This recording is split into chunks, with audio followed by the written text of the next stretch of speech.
Y'all planning for this?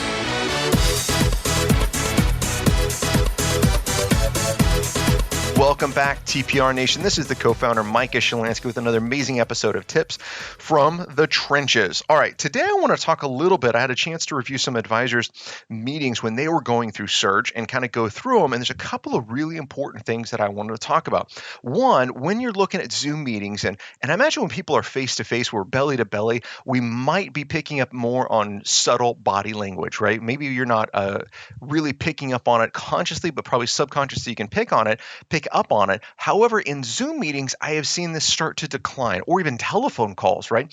When we're on a telephone call, when we're on a Zoom meeting, we got to be hyper aware of body language and signals that are taking place. Facial expressions with our clients. What are they making? How are they breathing? Are they pausing to ask a question? Did they move in their seat, right? How are we effectively at this communication?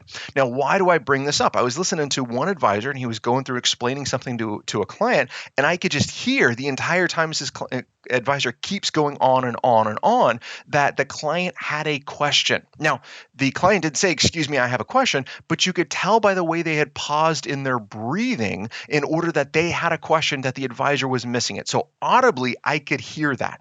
The second thing, I could tell by the client's body language was changing. They kind of leaned in a little bit and like went to say something but didn't, then kind of leaned back. They kind of leaned in again and they kind of moved their hand up a little bit, then they leaned back. And this was over like a 5-minute explanation this advisor was given to a client. And so I'm watching this whole thing, and it's kind of painful, right? Once you can start to see it on the outside.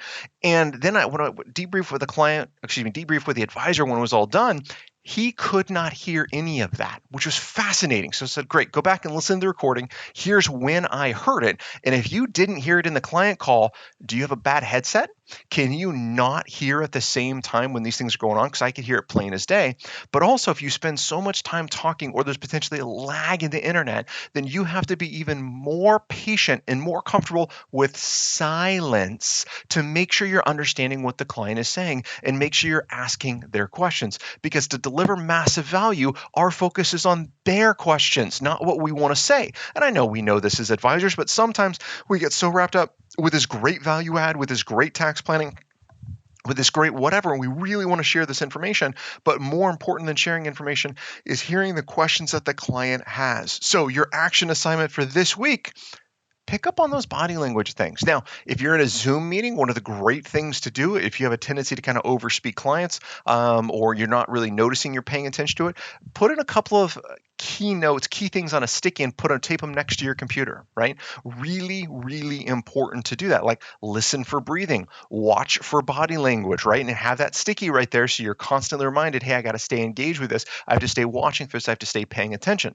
Again, our job is a performance. The better we can perform out our job, the better we can communicate with our clients, the more value you can add to your clients. So we really got to make sure we're staying engaged in those meetings.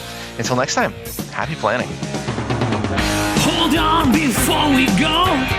Something that you need to know. This isn't tax, legal, or investment advice. That isn't our intent. Information designed to change lives. Financial planning can make you thrive. Start today, don't think twice. Be a better husband, father, mother, and wife. The perfect RIA, the perfect RIA.